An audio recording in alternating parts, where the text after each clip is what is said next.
কেসটা সব কাগজেই বেরিয়েছে। আমি জানি না তুমি পড়েছ কিনা, যদিও এখন আর তোমার পড়ার সময় নেই, তাই আমি ছোট করে বলে দিচ্ছি। যিনি আসছেন, J Neil Gibson, this man is the greatest financial power in the world. আমার মনে হয় মানুষ হিসেবেও ভয়ঙ্কর এবং শক্তিশালী। ওনার স্ত্রীর ব্যাপারে কিছু জানতে পেরেছ? না, বিশেষ কিছুই জানি না, শুধু জানি তাকে হত্যা করা হয়েছে।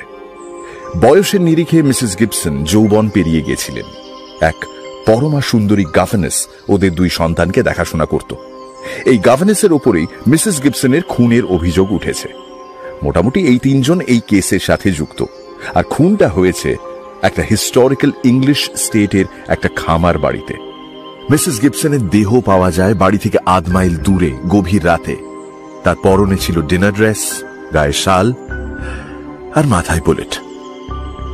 লাশের কাছে খুনের অস্ত্র কিংবা কোনো